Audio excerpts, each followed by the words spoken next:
Nah, Bismillahirrahmanirrahim. Assalamualaikum warahmatullahi wabarakatuh. Alhamdulillahi rabbil alamin. Wassalatu wassalamu ala ashrafil anbiya'i wal mursalin. Nabiyyina Muhammadin wa ala alihi wa sahbihi ajma'in. Wa man tabi'ahum bi ihsanin ila yaumiddin amma ba'd.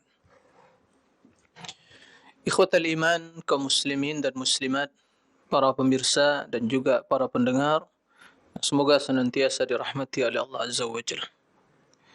Kita memohon kepada Allah Azza wa Jal, semoga Allah mengkaruniakan kepada kita ilmu yang bermanfaat, ilmu yang menjadi bekal menuju negeri akhirat. Dan semoga apa yang kita pelajari menjadikan pintu kebaikan bagi kita semua dan juga sebab kemudahan di dalam mengarungi kehidupan dunia ini dalam rangka berubudiyah kepada Allah Azza wa Jalla. Ikhwatal iman, kaum muslimin, para pemirsa dan juga para pendengar rahimakumullah.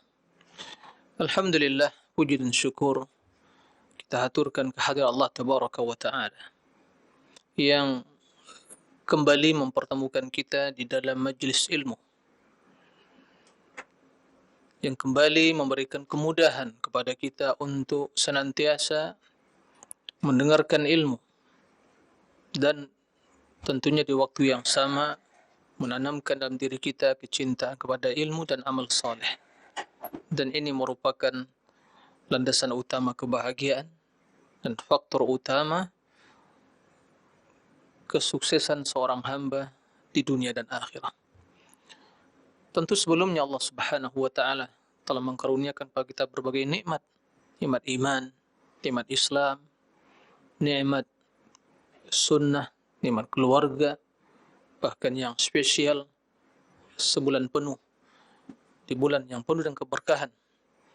Di bulan Ramadan kita diberi kemudahan, pertolongan, taufik dan bimbingan untuk beribadah pada Allah Azza wa Jalla.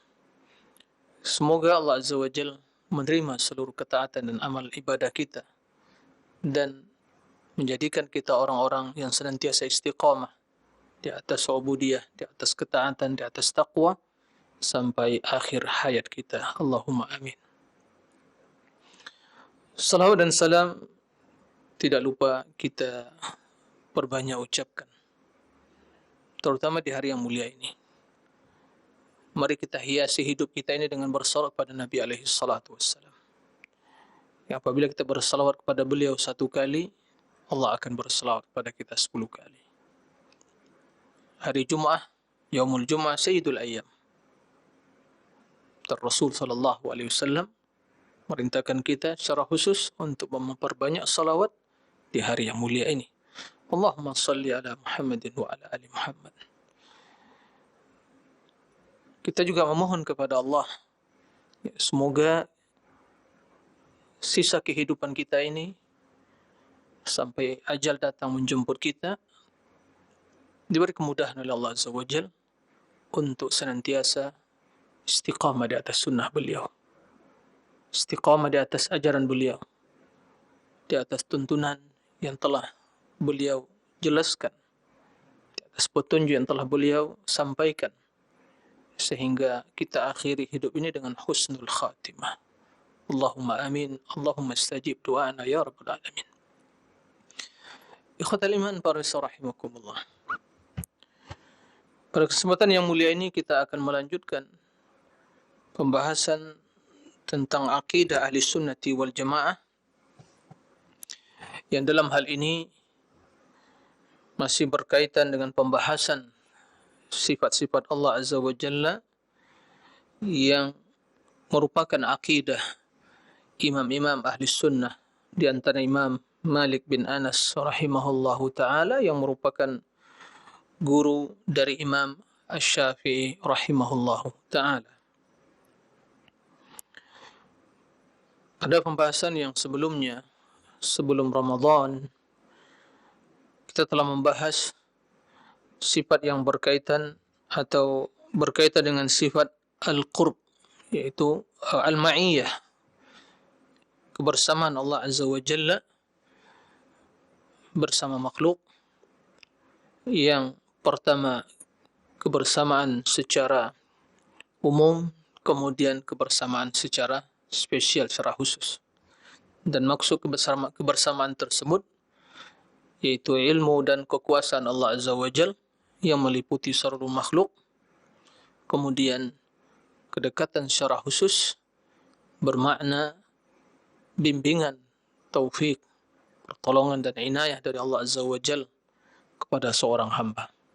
Allahu qaribun, dan juga Allah mendengar, mengetahui seluruh permohonan kita, bahkan mengetahui apa yang terbesit dalam hati dan benak pikiran kita. Nah, pada kesempatan yang mulia ini kita akan menjelaskan sifat di antara sifat Allah Azza wa Jalla yang diyakini oleh ahli sunnati wal jamaah. Sifat an-nuzul, sifat turun. Turun ke as-sama'id dunya. Turun ke as-sama'id dunya, yanzil. Nah, sesuai dengan kebesaran dan keagungan Allah Azza wa Jalla.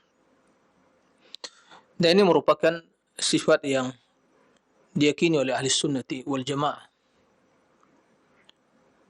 Karena sesungguhnya telah terdapat hadis yang mutawatir menjelaskan tentang sifat an-nuzul, yaitu turun Allah Azza wa Jalla ke langit bumi. Sebelum kita menjelaskan dan menyebutkan hadis yang menetapkan sifat nuzul bagi Allah Azza wa Jalla, dan juga perkataan ulama yang menukil konsensus ahli sunnati wal jamaah, yaitu kesepakatan ahli sunnati wal jamaah dalam menetapkan sifat ini. Bagaimana sikap ahli sunnah di dalam mengimani dan meyakini sifat an-nuzul, yaitu turun Allah Azza wa Jalla ke langit bumi? Ada baiknya untuk kembali kita mengutarakan dan membahas, menyimpulkan apa yang menjadi akidah ahli sunnati wal jamaah di dalam memahami sifat-sifat Allah Azza wa Jalla. Yang pertama, bahwa kewajiban kita adalah mengimani, meyakini dan menetapkan apa yang tertera dalam Al-Quran atau hadis Nabi alaihi salatu wassalam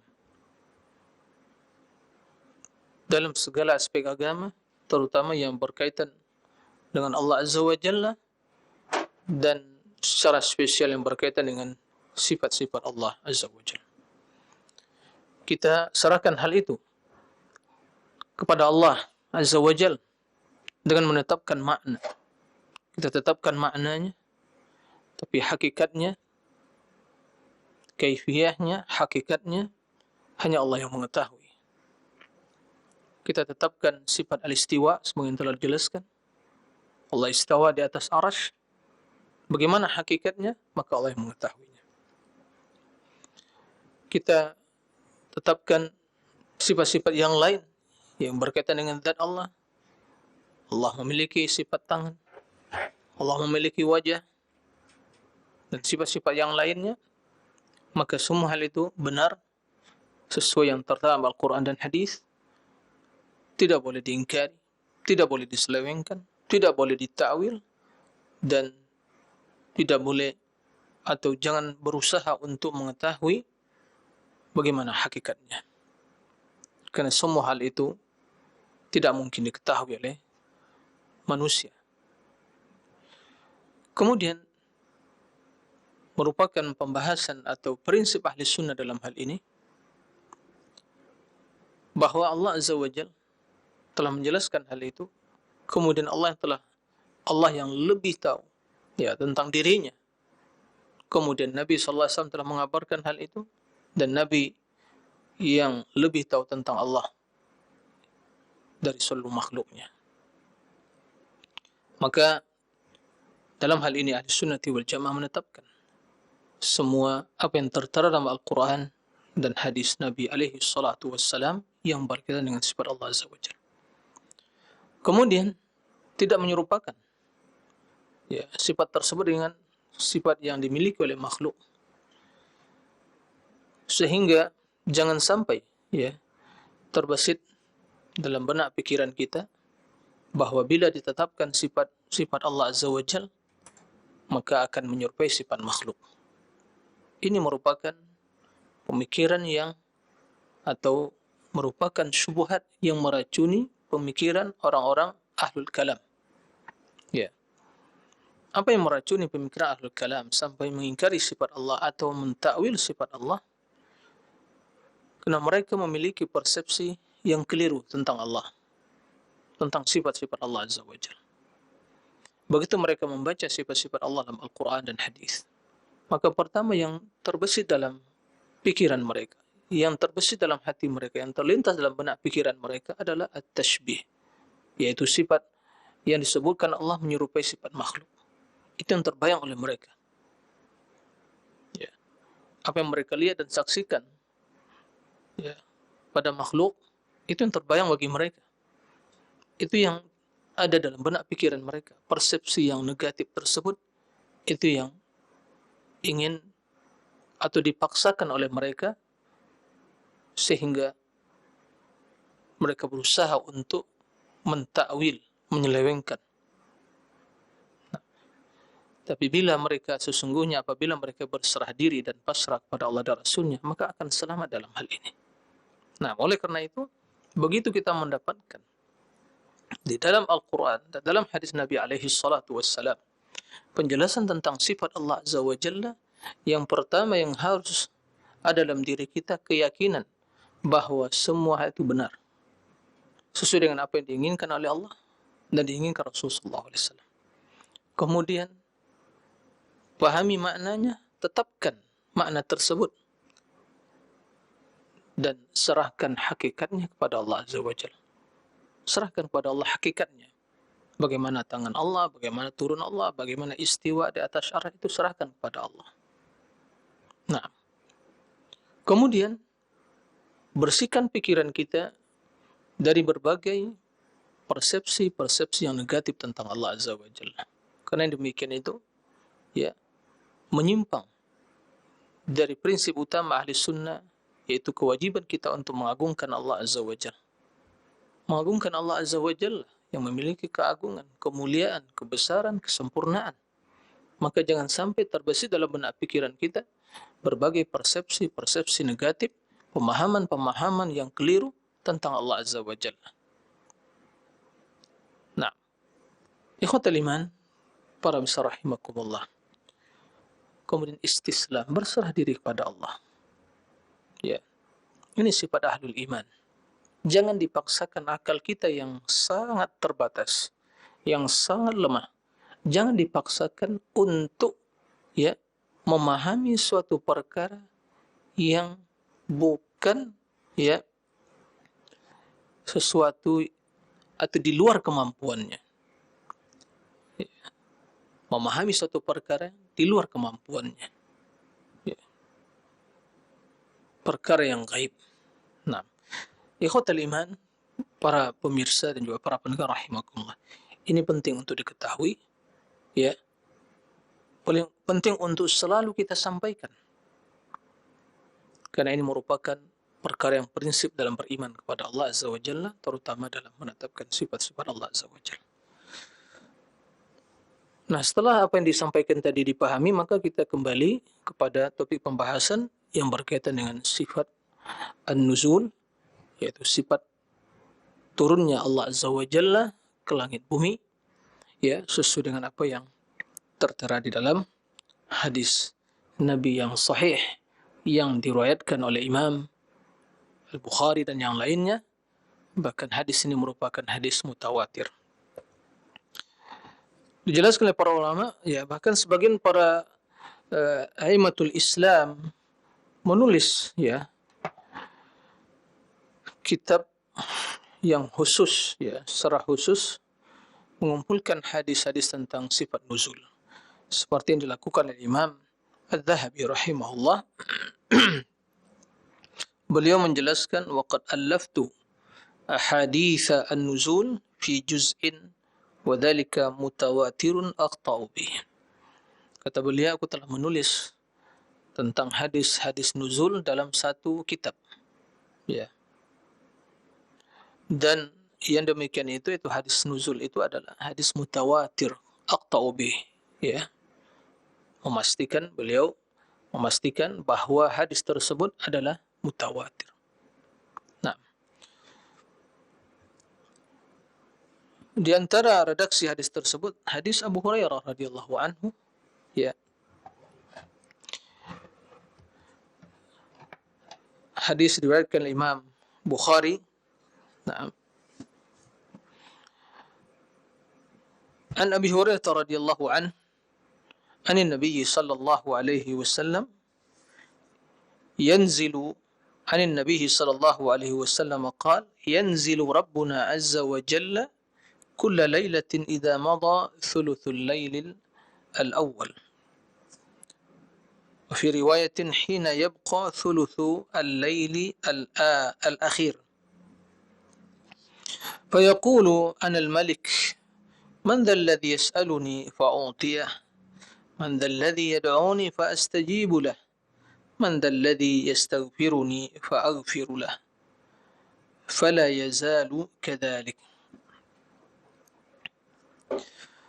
Abu Hurairah radhiyallahu anhu meriwayatkan dari Nabi alaihi salatu wassalam, beliau alaihi salatu wassalam bersabda, yanzilu rabbuna azza wa jalla, Rabb kita Allah azza wa jalla, ya, turun di setiap malam apabila telah berlalu sepertiga malam pertama.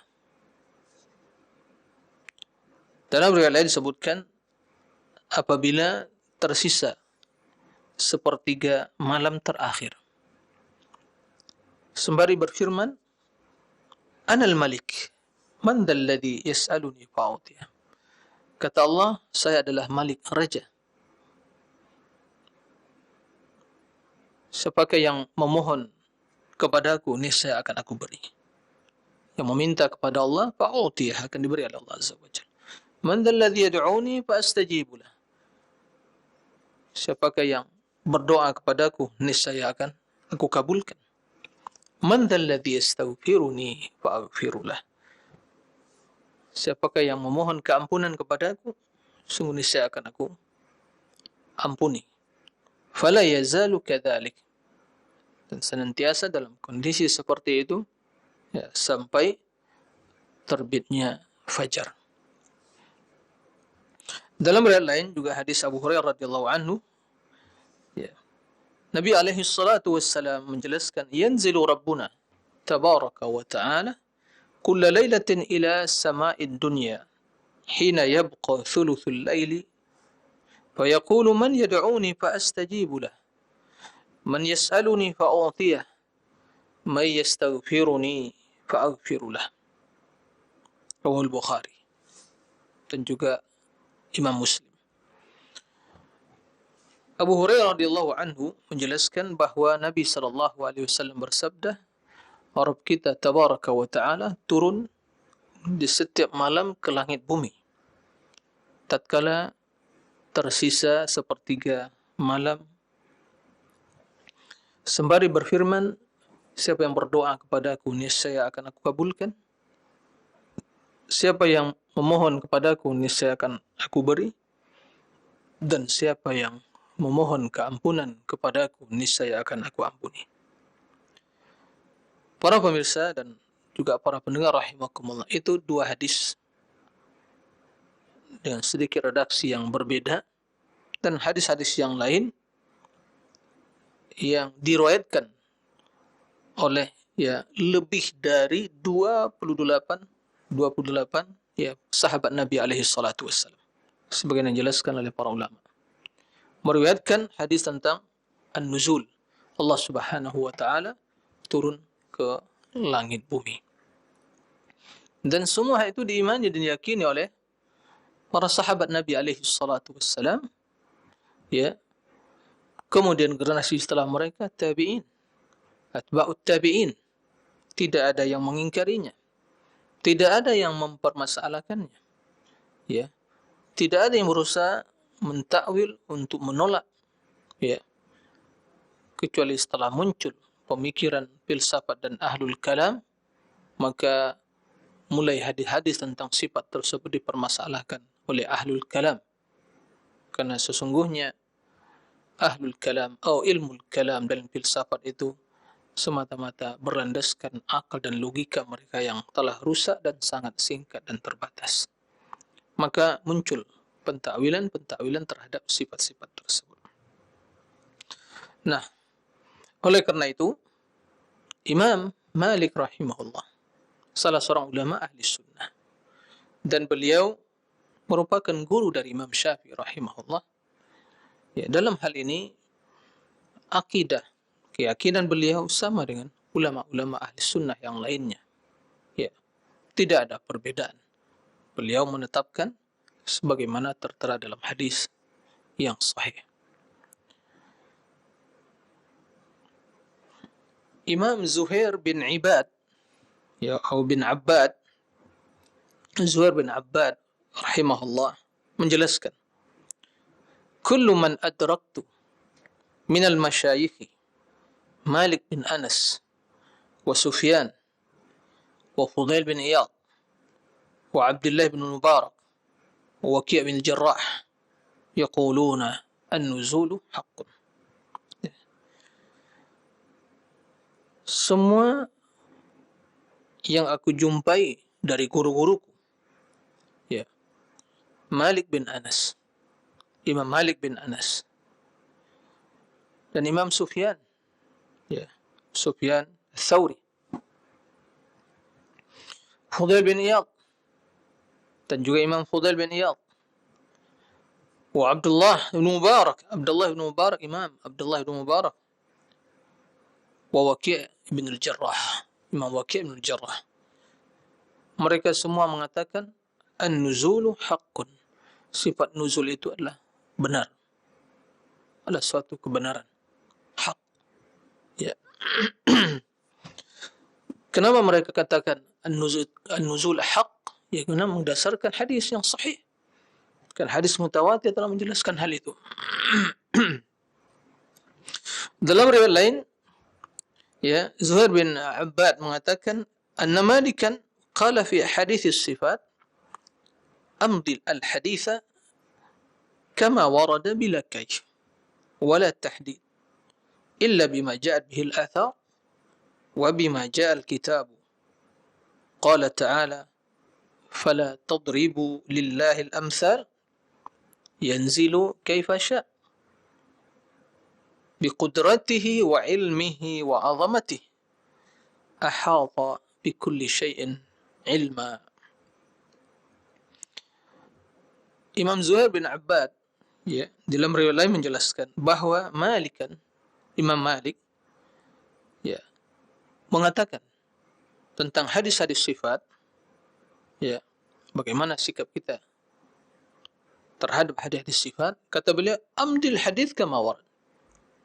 Tetapkan hadis, ya, sebagaimana teksnya, sebagaimana tertera, ya, sebagaimana tertera dalam Al-Quran, dalam hadis Nabi alaihi salatu wassalam. Ya. Amdil hadis kama warad. Sudah ditetapkan sebagaimana adanya hadis tersebut. Jangan diselewengkan, jangan diingkari, jangan direkayasa, ya, jangan memaksakan akal untuk, ya, menta'wil, ya, dengan tujuan mengingkari. Jangan.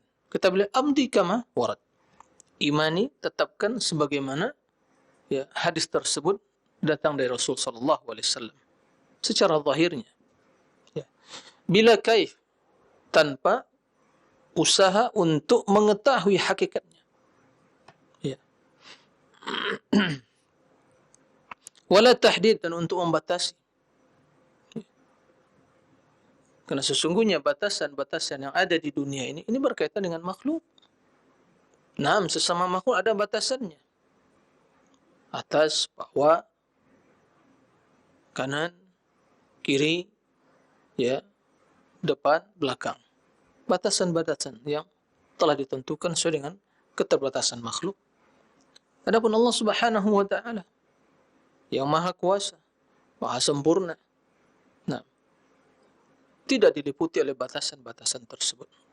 Karena Allah terpisah dari makhluknya, berada di atas arasy-Nya, sesuai dengan kebesaran keagungannya.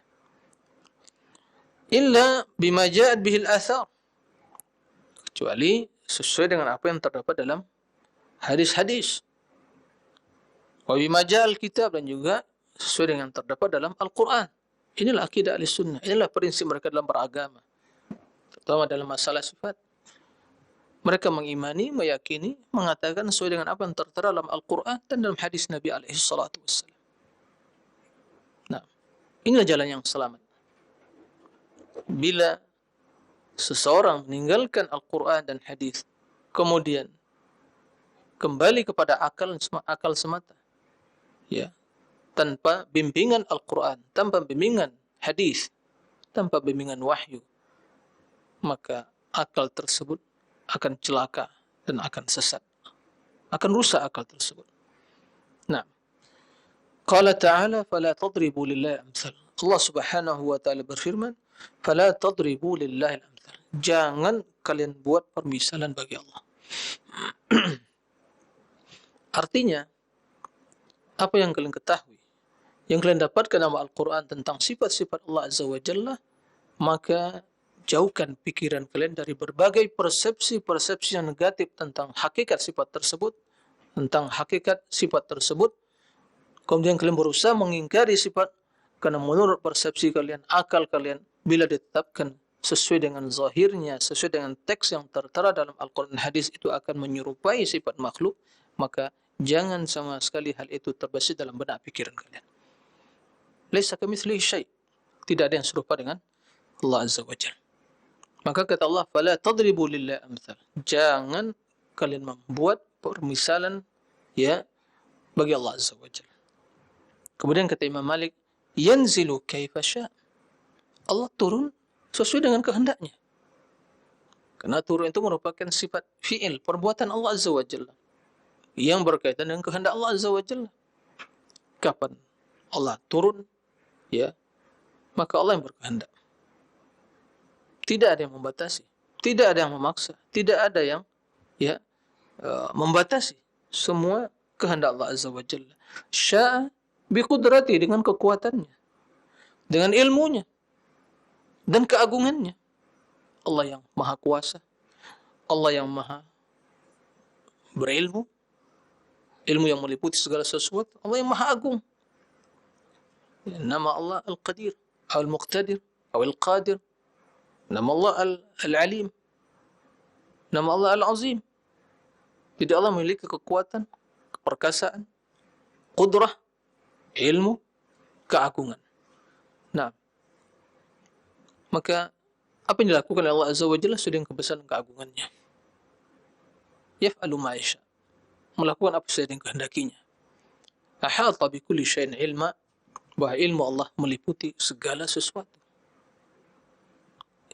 Prinsip ini harus ditanamkan, wajib kita imani dan kita tanamkan diri kita dan juga anak-anak kita, agar mereka tumbuh dalam keyakinan dan keimanan yang kokoh, penuh dengan keagungan, penuh dengan pengagungan, ya, kepada Allah Azza wa Jalla, mensucikan Allah dari berbagai persepsi-persepsi yang negatif dan sifat-sifat yang tercela. Maka kita abdulillah, hamba Allah. Pantaskah kita dengan segala keterbatasan, dan kita sebelum ada di dunia ini tidak ada. Kemudian Allah berikan kepada kita, karuniakan kepada kita berbagai nikmat. Diciptakan, beri akal, pendengaran, penglihatan, ya, lisan untuk berbicara, mata untuk melihat, ya, telinga untuk mendengar, akal untuk memahami, mencerna, menganalisa, ya. Kemudian yang demikian itu kita gunakan, ya, untuk merekayasa hal-hal yang tidak mampu direkayasa oleh akal kita, ya. Kemudian kita ingin menghakimi Allah dengan teori, prinsip, ya, keilmuan yang kita pahami, yang itu berlaku bagi manusia atau makhluk? Subhanallah. Siapa kita? Abdun yang sungguh sombong. Dan abdun seorang hamba yang sungguh tidak mengetahui keagungan kebesaran Allah Subhanahu wa taala. Maka dalam hal ini kita harus tanamkan dalam diri kita pengagungan kepada Allah. Pengagungan dalam kita harus tanamkan ya. Kepada siapa? Kepada Allah Azza wa Jalla. Oleh karena itu penyimpangan yang terjadi dalam pemikiran, dalam perbuatan, terjerumus dalam kesesatan, syubhat ya, yang berkaitan dengan Allah Azza wa Jalla, dan begitu juga pada syahwat, nafsu, dosa, maksiat, penyebab utamanya adalah ma qadarullah haqqa qadri. Mereka tidak mengagungkan Allah dengan pengagungan yang sesungguhnya. Ikhwatal iman, para pemirsa rahimakumullah. Nah, itulah perkataan Imam Malik rahimahullahu taala. Dan apa yang disampaikan oleh Imam Malik ini, ya, itulah yang dijelaskan oleh para ulama ahli sunnati wal jamaah, dan mereka sungguh ya telah sepakat di dalam hal ini. Ada baiknya di sini ya disebutkan sebagian nukilan ya perkataan para ulama ahli sunnati wal jamaah yang menjelaskan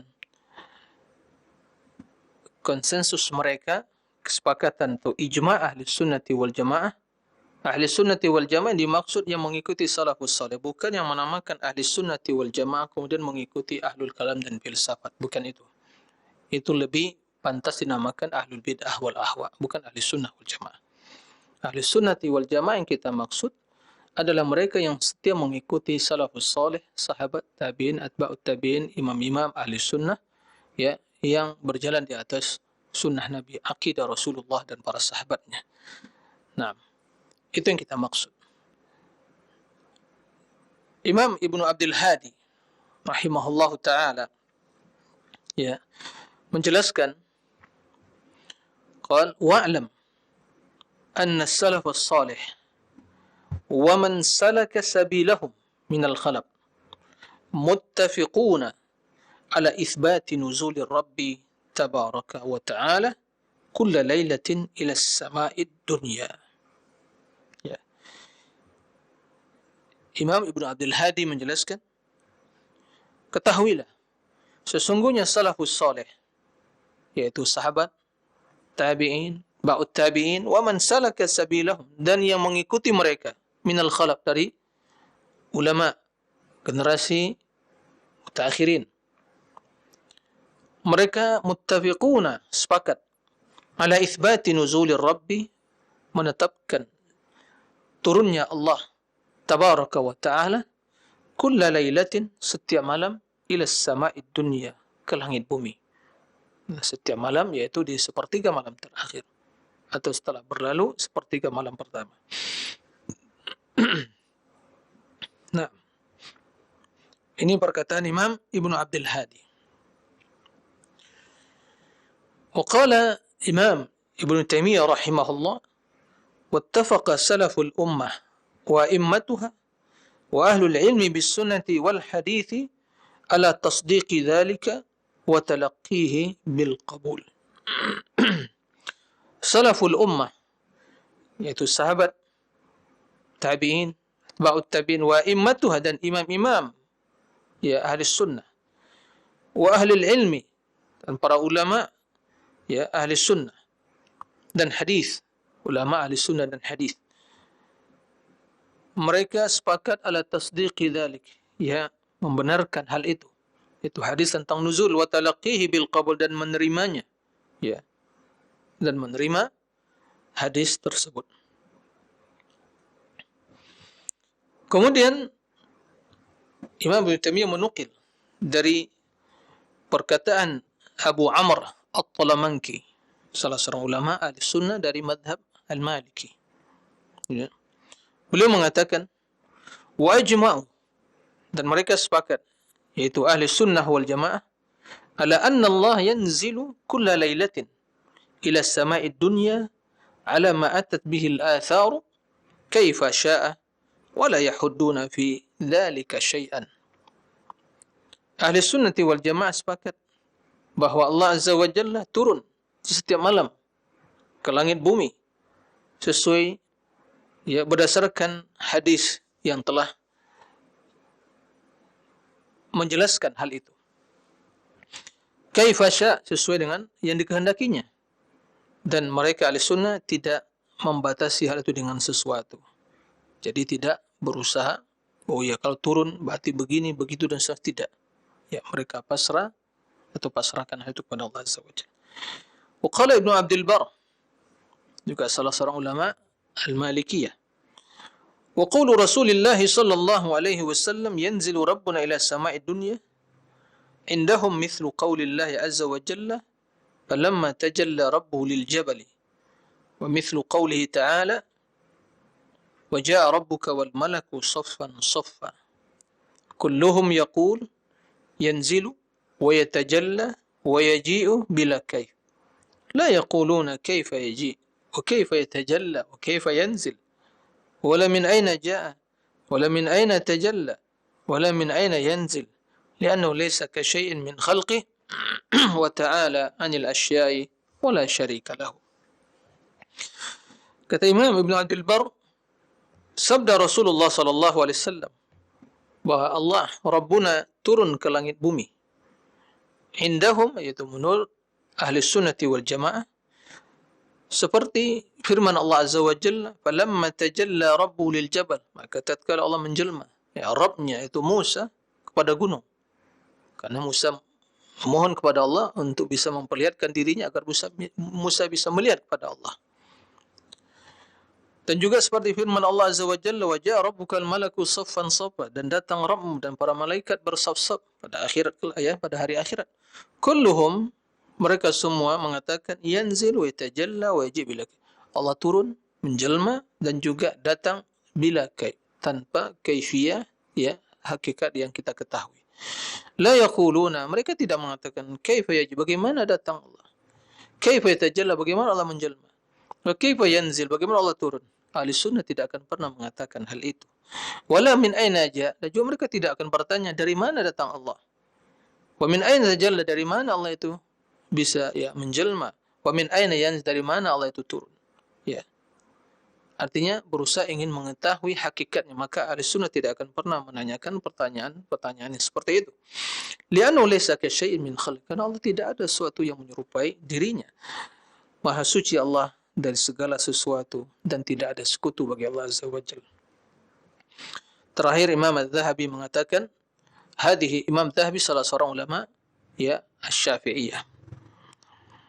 Hadhihi sifat min al-istiwa wal ityan wal nuzul qad sahhat bihi an-nusus. Sifat-sifat seperti istiwa, ityan, datang, nuzul, turun, ya, qad sahhat bihi an-nusus, sungguh telah jelas nas-nas dan sahih tentang hal itu. Wa naqala al-khalaf an as-salaf, dan telah dinukil diriwayatkan oleh generasi al-khalaf dari salafus salih. Wa lam yata'arradu laha bi raddin wala, dan mereka tidak memperlakukannya ya dengan menolak atau mentakwil. Ya. Bal ankaru ala man ta'awwalaha, bahkan mereka mengingkari orang-orang yang mentakwilnya, ma'a isfaqihim ala annaha la tushbihu, ma'attifaqihim ala annaha la tushbihu nu'utal makhluk. Ya. Dan mereka menyepakati bahwa sifat tersebut tidak menyerupai sifat makhluk. Wa anna Allah laysa kamitslihi syai', Allah tidak menyerupai, ya, tidak ada sesuatu yang menyerupai Allah Subhanahu wa taala. Wa la tanbaghi al-munadharatu wa la tanazu' fihi, dan tidak pantas diperdebatkan, ya, dipertentangkan hal itu. Fa inna fi dzalika muhawalatan lirraddi ala Allah wa rasul. Karena demikian itu usaha untuk, sebagai bentuk usaha untuk menolak, ya, membantah Allah dan Rasulnya. Au hauman ala at-takyibi, atau berusaha untuk mengetahui hakikatnya atau mengingkarinya. Nah, ini beberapa nukilan dari ulama ahli sunnati wal jamaah yang menjelaskan konsensus ahli sunnati wal jamaah di dalam menetapkan sifat nuzul secara khusus dan sifat-sifat yang lain. Kesimpulannya, wajib kita imani bahwa di antara sifat Allah adalah nuzul, turun ke langit bumi. Sementara Allah Maha Tinggi. Dan jangan dibayangkan bahwa nuzul Allah itu berarti arsy kosong dari Allah. Tidak. Karena ketinggian adalah sifat zat Allah Subhanahu wa taala. Bagaimana turun Allah? Ya, sesuai dengan kebesaran keagungannya. Sampai di situ yang wajib kita imani. Adapun selebihnya bagaimana, ya, dan dari mana, dan berbagai persepsi-persepsi negatif yang terbesit dalam benak pikiran kita, maka kita bersihkan. Kita tinggalkan hal itu. Jangan dibuka ya pintu, ya, celah untuk syaitan akan merusak akal pikiran kita. Oleh karena itu istislam pada Allah Azza wa Jalla. Adapun makna kita mengetahui turun, ya, karena ini bahasa Arab. Makanya maknanya diketahui. Mengimaninya wajib dan hakikatnya tidak diketahui. Bertanya tentang hakikatnya bid'ah. Ya, bertanya tentang hakikatnya bid'ah dan mengimani suatu kewajiban. Begitu yang harus dilakukan, begitu yang diimani oleh ahli sunnati wal jamaah dalam hal ini. Kenapa demikian? Tidak perlu ditakwil, karena Allah yang mengatakan, siapa yang berdoa kepada aku, niscaya aku kabulkan. Siapa yang meminta akan kuberi, dan siapa mohon keampunan. Ya, mustahil malaikat akan mengatakan hal itu. Karena kita tidak boleh berdoa kepada malaikat. Karena ibadah milik Allah Subhanahu khusus bagi Allah Subhanahu wa taala. Tidak boleh meminta kepada malaikat. Ya. Ya Jibril agis tidak boleh. Karena malaikat adalah makhluk. Tapi mengatakan ya Allah agisni. Ya. Begitu juga tidak akan mungkin makna dari nuzul itu rahmat Allah. Karena rahmat Allah ya nuzul turun ke bumi. Bukan turunnya sampai di langit bumi. Karena yang membutuhkan rahmat adalah penduduk bumi. Ya. Kemudian tidak akan mungkin rahmat mengatakan menyadu'uni. Siapa yang berdoa kepadaku. Nah, begitu juga tidak bisa ditakwil dengan makna bahwa malaikat yang turun. Ya. Karena malaikat tidak akan mungkin mengatakan siapa yang berdoa kepadaku. Nah, maka dalam hal ini kesimpulannya wajib kita imani sifat turun Allah Azza wa Jalla sesuai dengan kebesaran dan keagungan Allah Azza wa Jalla. Itulah akidah Ahlussunnah wal Jamaah, akidah pengikut kaum salafus saleh ya di dalam beragama. Mudah-mudahan Allah Subhanahu wa taala memberikan taufik dan hidayah pada kaum muslimin untuk mengikuti akidah yang benar dan menyelamatkan kita dan kaum muslimin dari berbagai pemikiran-pemikiran yang menyimpang dan akidah-akidah yang sesat dan menyesatkan. Allahumma amin. Demikian wallahu a'lam. Ustaz, barakallahu fikum wa jazakallahu khairan. Terima kasih atas pelajaran yang telah disampaikan di kesempatan pagi hari ini. Semoga Allah memberikan taufik dan kemudahan untuk bisa kita memahaminya serta mengamalkannya dalam rangka ketaatan pada Allah Subhanahu wa taala. Selanjutnya masih ada waktu tersisa hingga pukul 7 nanti. Silakan bagi Anda yang menghubungi kami via telepon dan bertanya langsung para ustadz. Baik, kami bacakan dari pesan singkat yang telah masuk. Assalamualaikum warahmatullahi wabarakatuh, dari Abdullah di Jakarta. Ustadz, saat ini sangat keras sekali pertentangan berkaitan dengan Allah turun di sepertiga malam. Bagaimana Allah turun? Karena Allah yang memiliki semuanya, masa Allah turun dari atas ke bawah? Apakah hal ini masuk akal menurut mereka? Bagaimana kita menanggapi sikap dari pernyataan orang-orang tersebut? Silakan. Ya. Terima kasih kepada saudara yang bertanya, Abdullah di Jakarta ya. Barakallahu fiik atas pertanyaannya. Pertanyaan ini sebagaimana yang telah disampaikan tadi dalam penyampaian materi tadi, bahwa pertama dipastikan bahwa kita ini ahli sunnah atau ya yang suka menentang sunnah-sunnah Nabi atau yang mengikuti cara beragamanya orang filsafat dan ahlul kalam. Nah, maka tadi disampaikan, maka sengaja di awal pembahasan kita jelaskan ya prinsip utama bahwa di dalam hal ini kita pasrah dan menerima apa yang tertera dalam Al-Quran dan hadis. Ini prinsip dasar. Ini yang pertama harus dipahami. Ini prinsip dasar. Bila hal itu kita ikuti, ini pertanda ini adalah ahli sunnati wal jamaah. Tapi bila menolak Quran dan hadis kena alasan tidak masuk akal, maka ini pertanda adalah ahlul bid'ah wal ahwa, dan itulah metodologi yang digunakan orang-orang ahlul kalam yang mengadopsi teori-teori akidah teologi mereka dari filsafat. Ini harus dipahami terlebih dahulu. Maka, kalau begitu kita tidak menggunakan akal, ya gunakan akal. Tapi akal Allah ciptakan untuk memahami perkara-perkara yang dalam ruang lingkup kemampuan akal tadi. Alam nyata. Gunakan akal. Karena tidak akan mungkin orang gila berpikir. Tidak akan mungkin juga bisa memahami sesuatu yang bisa dipahami orang yang tidak gunakan akal. Bahkan orang yang berakal tidak diwajibkan beragama. Ya, tidak wajibkan melakukan ibadah. Jadi kita memang menggunakan akal.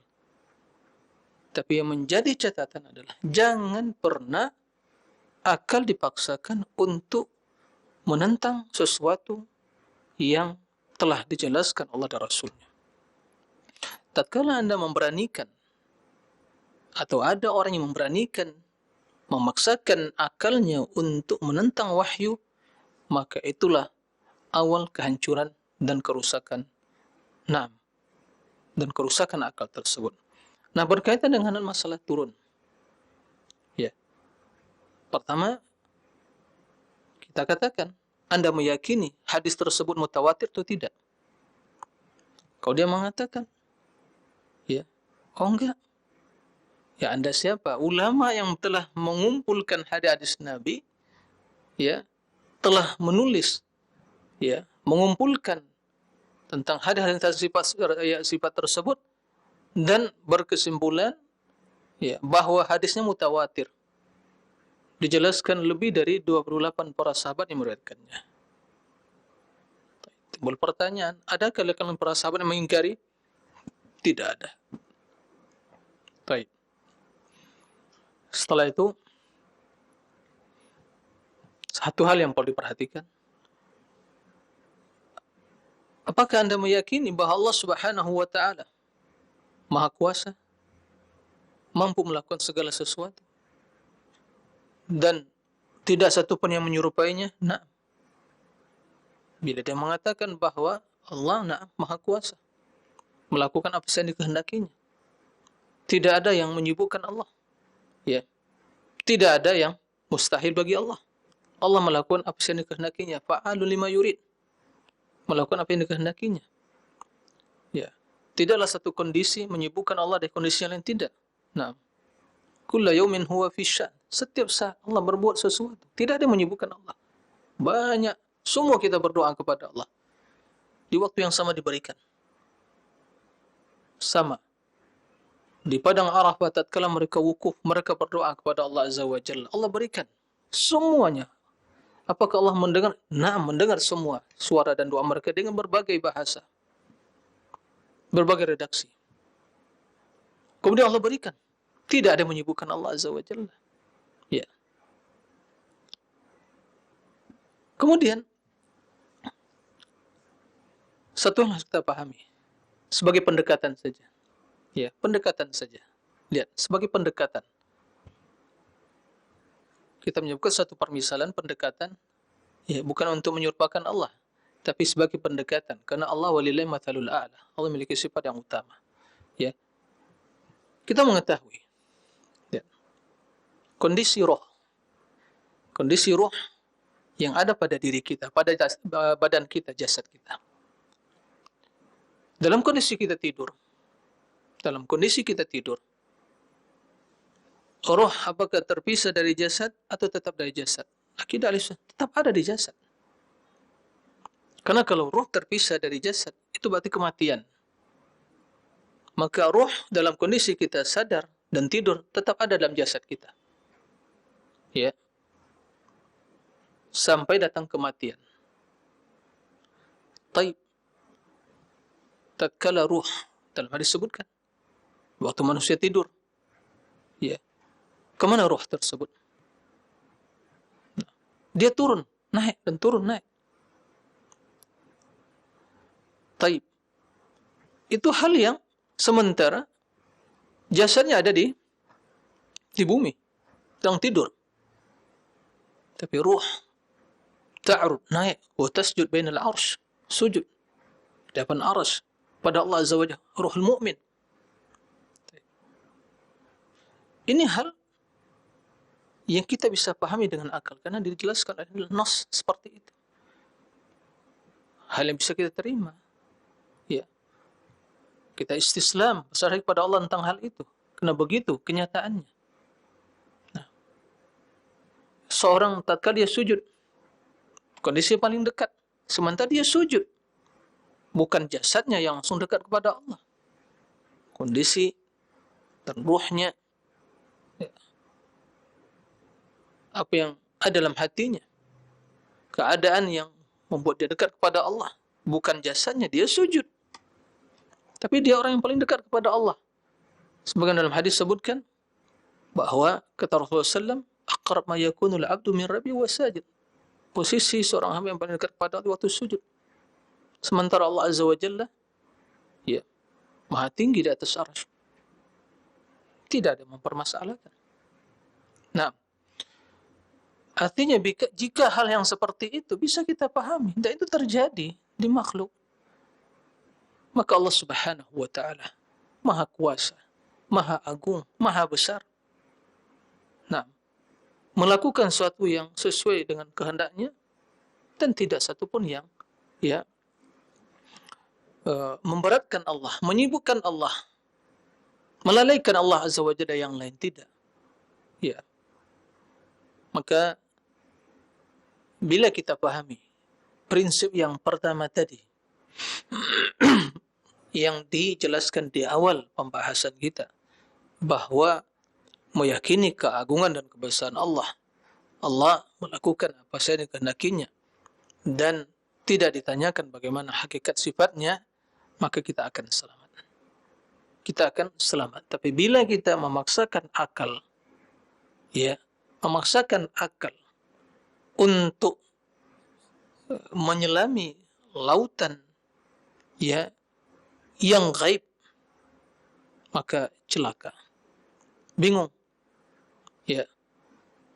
Mungkin juga mengatakan, loh, sepertiga malam itu kan berbeda-beda sesuai dengan negara dan juga perbedaan di benua yang ada, atau malam dan siang di timur dan barat. Masa Allah turun berbeda-beda? Tidak. Kita katakan timur dan barat milik siapa? Allah Subhanahu wa Ta'ala. Allah Maha Besar. Kita tanyakan, Allah itu bersatu dengan makhluk atau terpisah? Jelas terpisah. Barang siapa yang mengatakan Allah bersatu dengan makhluk, masuk ke dalam makhluk, telah kufur. Ya, na'udzubillah min dzalik. Maka Allah turun. Tidak ada yang bisa tidak ada sesuatu yang menyibukkan Allah. Sebagaimana nanti di akhirat kelak Allah berbicara pada kita semua, pada makhluknya, pada hari kiamat. Semua berbicara. Berapa jumlah manusia? Yaumul qiyamah fasyukallimuhu rabbuh. Semua di waktu yang sama. Di waktu yang sama, bukan waktu yang berbeda. Di waktu yang sama, detik yang sama akan diajak Allah berbicara. Semua diketahui oleh Allah Azza wa Jalla. Tidak ada menyibukkan Allah Azza wa Jalla. Nah, lalu apa yang menyibukkan Allah atau yang memberatkan bagi Allah untuk turun sesuai dengan kehendak? Tidak ada. Karena semua langit dan bumi ciptaan Allah, makhluk Allah Azza wa Jalla, Allah melakukan apa yang dikehendakinya. Maka dalam hal ini kita meyakini makna turun, benar turun, kita memaklumi turun, tapi bagaimana turun Allah sesuai dengan kebesaran keagungannya. Nah, ini akidah Ahlussunnah wal Jamaah. Oleh karena itu, ya, fenomena yang disampaikan tadi memang begitulah kenyataannya. Karena berbagai media yang kemudahan media untuk mendapatkan informasi dan data tentang berbagai hal pengetahuan membuat manusia mudah untuk mendapatkan, ya, mengakses berbagai informasi. Tapi menjadi permasalahan bila seseorang tidak memiliki akidah yang benar, pemahaman yang benar, prinsip yang benar beragama, ini merupakan, ya, sumber kesesatan bagi dia seperti yang diutarakan tadi. Nah, kita sekarang bertanya, Anda sebelum dilahirkan, sebelum ada ke permukaan bumi ini, bagaimana kondisinya? Ya, melewati proses pernikahan antara ayah dia dan ibunya, hubungan yang sah, kemudian ibunya ya mengandung, jadi proses perkembangan di rahim dari mani, segumpal darah, segumpal daging, ya, terus dia dilahirkan. Begitu dilahirkan tidak mengetahui sesuatu, tidak berbaju, tidak bisa bicara, tidak bisa ya belum normal, lemah, kemudian berkembang, tumbuh, taib. Manusia yang begitu lemah, yang dari sesuatu yang tidak ada menjadi ada, ingin menghakimi Allah dengan akal dia dan ingin menyelami ya lautan ma'rifatullah itu dengan akal semata tanpa bimbingan Allah dan Rasulnya. Kira-kira bagaimana logika yang sehat orang yang seperti itu? Dia tidak memiliki bekal untuk mengarungi samudera. Ya, lautan harus memiliki bekal ya untuk berbicara dalam suatu pembahasan ilmu, memiliki latar belakang dan keahlian. Sekarang apa yang dia miliki? Lemah selemah-lemahnya, pikiran terbatas, akal terbatas, lalu ingin mempermasalahkan apa yang Allah jelaskan dalam wahyu. Nah, ini menjadi sumber masalah. Nah, inilah yang tadi kita sampaikan. Itulah titik awal kesesatan ahlul kalam. Ya. Dan semua yang mentakwilkan sifat-sifat Allah. Karena itu yang terbesit dalam benak pikiran mereka. Maka syubhat ini, virus ini telah merusak akal mereka. Apa itu virusnya? Ya, bahwa begitu ditetapkan, berarti kita menyerupakan Allah dengan makhluk. Karena mereka membayangkan yang turun yang mereka pahami ya turun makhluk dari tempat yang tinggi ya ke bawah, sehingga tempat yang tinggi tadi awal itu kosong. Karena turun ke tempat yang lebih rendah. Bukan begitu turunnya Allah. Ya. Sayangi akal Anda. Ya, jangan dipaksakan. Bukan begitu turun, itu turunnya makhluk. Kita berbicara bukan turun makhluk. Kalau turun makhluk, ya sama kita dalam hal ini. Memahami seperti itu. Karena itulah makhluk. Karena mereka berada dalam alam. Tapi Allah di luar alam ini. Nah, teori yang Anda gunakan itu bicara tentang masalah kondisi alam di dalam alam. Kita alam dalam alam ini. Nah, jangan itu digunakan. Teori itu jangan digunakan untuk memahami zat yang di luar alam semesta ini. Rabbul Alamin. Dan kita marbubun. Marbub untuk makhluk, Allah Rabbnya. Nah, Rabbul Alamin. Nah, oleh karena itu sering disampaikan, jangan digunakan teologi yang dicetuskan ahlul kalam, filsafat, yang diadopsi dari filsafat, bermain akal-akalan sendiri, ya, yang dicetuskan oleh Aristoteles dan yang lain-lain yang tidak beriman kepada Allah, ya, kemudian diadopsi oleh orang-orang filsafat yang menisbatkan kepada Islam, kemudian diambil oleh ahlul kalam. Jangan itu digunakan untuk memahami permasalahan teologi yang berkaitan dengan Allah Subhanahu wa taala dan para orang yang gaib. Kalau itu yang digunakan, ya timbangannya dah timpang. Tidak adil. Maka bagaimana menimbang sesuatu yang dengan neraca yang tidak ada keadilan, ya pasti akan terjadi ketimpangan. Hasilnya, kesimpulannya akan jelas, akan timpang. Sesat dan menyesatkan. Nah, ini yang harus perhatikan. Maka penting bagi kita dalam berakidah ini, ada prinsip-prinsip tidak bisa dilanggar. Ada rambu-rambu yang harus kita ya berhenti sampai di situ. Bila kita memaksakan melanggar, ya, maka itulah kehancuran, kebingungan. Saya yakin yang mempermasalahkan sebab itu mereka bingung. Bukan karena keyakinan mereka. Bingung mereka. Seharusnya mereka mempertanyakan tentang dirinya.